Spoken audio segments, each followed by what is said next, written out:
Gauri Suryavanshi, S मराठीमध्ये आपलं स्वागत। वळूया आजच्या बातमीकडे।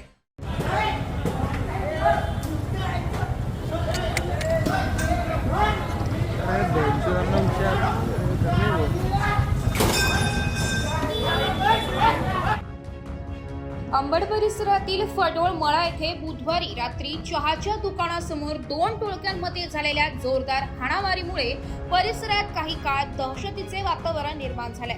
सायंकाळी 8:30 वाजेच्या सुमारास घडलेल्या या प्रकारात 2 ते 3 जण जखमी झाले असून काहींच्या डोक्याला गंभीर मार लागल्याची माहिती मिळत आहे। दरम्यान या ठिकाणी काही दिवसांपूर्वी देखील काही टवाळखोरांनी दहशत माजवत चारचाकी वाहनांची तोडफोड केल्याची घटना सर्वश्रुत असताना आता पुन्हा हाणामारी झाल्याने परिसरात तणावाचं वातावरण निर्माण झालंय। फडोळमळा परिसरात असलेल्या एका कॉम्प्लेक्स खाली चहाच्या गाडीजवळ सुरू झालेल्या वादाचे रूपांतर हाणामारीत झालं।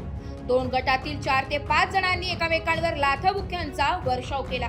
काही जण हातात लाकडी दांडके घेऊन आले होते अशी माहिती प्रत्यक्षदर्शींनी दिली आहे। ही झटापट तब्बल 15 ते 20 मिनिटे सुरू होती। तसेच या ठिकाणी असलेल्या दुकानांमधील टेबल खुर्च्यांची मोडतोड करून परिसरात दहशत निर्माण केला।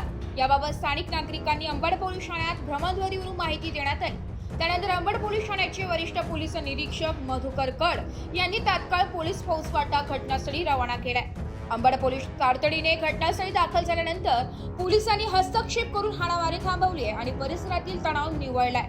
घटनेचा थरार काही नागरिकांनी आपल्या मोबाईलमध्ये देखील शूट केला असून काही व्हिडिओ सोशल मीडियावर फिरत आहेत। या प्रकारामुळे स्थानिक नागरिकांमध्ये भीतीचे वातावरण निर्माण झाले आहे। सदर प्रकरणी पोलिसांनी काही संशयितांना ताब्यात घेतलं असून हाणामारी मागील मूळ कारणाचा तपास सुरू आहे।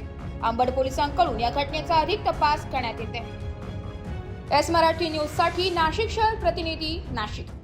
अशाच नवीन ताज्या घडामोडी जाणून घेण्यासाठी आमच्या एस मराठी न्यूज चॅनलला लाईक करा, शेअर करा, सबस्क्राईब करा आणि बेल आयकॉनला क्लिक करायला विसरू नका।